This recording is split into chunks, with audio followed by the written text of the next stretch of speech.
কাপড়গুলো সবগুলোই ধোয়া হয়ে গেল, এখন নেড়ে দিই তো। আর চিনতে শেষ।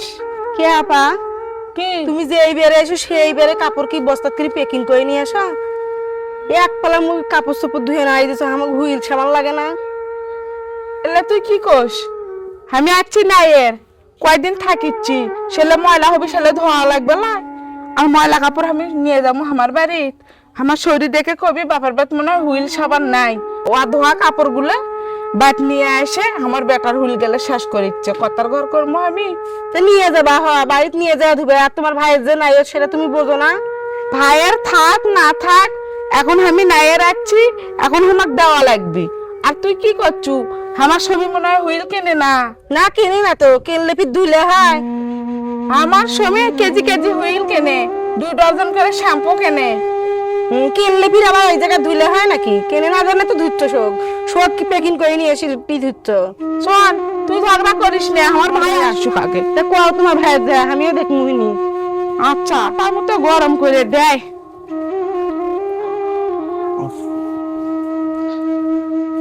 কি বাবা, তুমি কোন দিক যাচ্ছ মুখ? তোমার কাছে যাচ্ছি, তোমার খুঁজেছি আমি। কে? কে মানে? তোমার বোন যে বেড়ে এসে সেই বেড়ে কাপড় চোপড় যত আছে বাড়িতে মনে আনাছে কোন যে সব কাপড় নিয়ে এসে ধোয়। এক পালা কাপড় চোপড় হুইলের প্যাকেট একটা গোডাল শেষ করলো। হুইল কি ভাসে আসে? কেনা লাগে না? তুই তো বললা কেরা ধুবি, ওই আসে বছরে 6 মাসে একবার আসে, 2-4-5 দিন থাকে। তা কাপড় চোপড় ময়লা হলে ধোয়ালাই, তা ওই কি হুইল সাবান বাইরে থেকে নিয়ে আসবি? এটা কি ধরনের কথাবার্তা গো? সেই জন্য যে এই বেড়ে আসবে সেই বেড়ে কাপড় চোপড় সঙ্গে নিয়ে আসা লাগবে, নিয়ে এসে এই জায়গায় ধোয়া লাগবে, বাড়িতে ধোয়া যায় না? তাহলে তোমার কি বুঝলো ভালো মন্দ ভাইয়ের আছে নাই?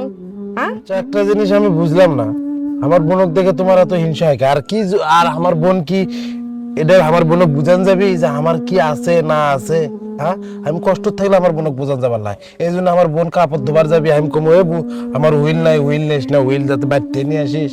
তো তোমার বোন ফির কষ্ট বুঝবে না তো কেটা বুঝবে? বোন না বুঝবে মানুষ বুঝবে? এই সামান্য একটা হুইল নিয়ে এইরকম কথাবার্তা কও মানে তুমি? কমু না কি করবো আমি? আর যা কোছো কোছো, এই কথাগুলো যদি আমার বোন ভাগ্নি বোন আগের কানত যায় না, আর ওরা হলে মেহমান, বুঝছো? ওরকে কানত যদি খবরদার এগুলো যায় না। আর যে কদিন আছে ওরকে কিভাবে কি করা যায় সেটা করবে, যদি কোনো দুই কথা না হয়। এত কথা আমি কর পাবো না। আমিও করে পাবো না আর কিছু। এ ভাই শোন, আমি না কয়টা কাপড় দিছি, তোর বউ কয় কি প্রত্যেক দিনে কি ময়লা কাপড় নিয়ে আসেন? যে বাড়ি নাইয়ের আসেন এতগুলো কাপড় ধোন, আপনার ভাইয়ের অভাব বোঝা লাগবে না।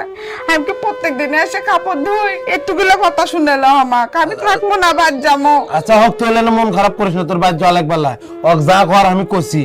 ওই আর খবর ওই জীবনে আর এই ধরনের কোনো কথাবার্তা আমি কব বছর 6 মাসে আসি, আসবেরই মন যায় না, খালি তুর্গে মায়াতে আসি। আমার ভাইয়েরা আছে, ভাই বোয়েরা আছে, ছেলেরা আছে, ওইটা নিয়ে আসি, আমার মাও আছে। আর তোর বউ কয় আমি বলে ময়লা কাপড় গুদরি কাপড় নিয়ে আসি, নিয়ে এসে বেলে ধুই। আমার স্বামী বলে সাবান হুইল কেনে না। পরের বেটা এলে শুনলে কবি কি কত তুই। আচ্ছা হোক, বললে দুলাভাগ কর দরকার নাই, ওই আমার গতি ধরছিল, আমাকে কোচে আমি যা কর করছি। তুই এলে মন খারাপ করিস না, হ্যাঁ, বাদ ঠিক যাবো আছে? ভাই, আর না না বাদ যাবো, না না, তুই বাড়ি যাস না, আমাকে যা কর আমি কষি। আর কষি যে আর কখনো যদি এই ধরনের কোনো কথা কওয়া হয় না, তোকে আর কোনো এই ধরনের কথা কবার লাই, এলে দুলাভাই কোষ না, দুলাভাই শুনলে মন খারাপ করবে, বুঝিস না? শুনবো তুই নাকি জ্ঞান জ্ঞান করে কান্দিস না, তুই কান্দিলে কিন্তু আমার ভালো লাগে না। আর এই ছোট থেকে দেখে আসতেছি না না, তুই নাকি জ্ঞান জ্ঞান করে কান্দিস না, জ্ঞান জ্ঞান করে কি এমন হচ্ছে? তুই কান্দিস না তো, কান্দিস না, যা যা। আর হলে না মন খারাপ করিস না, আর দুলাভাই কিছু করার দরকার নেই, যা। আচ্ছা, আমার গরম লাগছে, তুই যা, আমার এখন মন ভালো নাই। আমি দেখি তো জিনের আপু কুটি গেল। আচ্ছা ঠিক আছে, যা, আর কোষ না যান। আচ্ছা ঠিক আছে যা, খালি জ্ঞান জ্ঞান করে কান্দে। হাই রে, গরম পড়ছে, কোনে না বাতাস নাই, এতই গরম, জীবনটা মানে যায় যায় অবস্থা। এই জিনের আব্বু, কি আছে? চলো তো, চলো বাদ যাবো। কে বাইর যাবা কে? তুমি না সকালেই করলে যে আরো 3-4 দিন থাকবা, খাড়াই তোমার কি এমন হলো যে বাড়ির যাওয়ার মন যাচ্ছে? এনা কাপড় ধুছি, একটুগুলো কথা শুনলে হামাক, আমি থাকবো কি জন্য? বাদ যাবো, চলো। কাপড় ধুতো কেরা? তাই কেরা কথা শুনলো? ও আমার ভাই বউ। ও ভাই বউ তো এটা কবি, তা কি আছে? কাপড় ধুছি দেখে এত বড় কথা কবি? ময়লা হলে ধুমো না? তুমি বেলা হুইল কিনো না? এত বড় কথা? হ্যাঁ হুইল কিনি রে? হ্যাঁ, আমার সারা বছর যে আমি কেমনে আমার কাপড় ধুই তাহলে? ওই কি সারা বছর এটা এসে ধুয়ে লাগাই? তাই করলো আমাকে অপমান করুক, আমি সহ্য করবো? তাই বলে আমার স্বামীর কথা কবি আমি সহ্য করবো? চলো তো, চলো, থাকবো না, ওঠো। ভাত আন দিছে? হ্যাঁ, আন দিছে। চলো তাহলে খাই বাড়ামো, না খাইতে যাওয়া যাচ্ছে না, খিদে লাগছে আমার। আমি খামু না, তুমি খাইলে খাও। হ্যাঁ, আমার চলো। খিদে লাগছে, আমি খাই যাবো, আমি না খাই যাবো না। যা, আমি যাবো না, আর 2-3 দিন থাকবো। কেবল আসলে আমি 2-3 দিনই হয়নি। ওকে কবি ওগুলো ভাই ভাইয়ের কথা শোনা লাগে, ওগুলো হজম করা লাগে, ওগুলো তাদের কথা হজম না করলে বাপের বাচ্চা টিকিট পাবে না তো। তাই বলে এত বড় কথা কইছো, আমি হজম করবো, হজম করার মতো? তাছাড়া তো কে চলবি জানা জানি, তুমি আসবে পাবে না তো। ভাই ভাইয়েরা এরকম টুকটাক কথা কবি, সেগুলো হজম করা লাগবে, বোঝো না এখন। হজম করা অভ্যেস করো। কি করেন আপনারা? ভাই ভাইয়েরা এরকম টুকটাক কথা কবি, তাক নন করে হজম করা লাগবে, না হলে তো বাপের বাচ্চা শান্তি পাবে না, থাকতে পারবে না।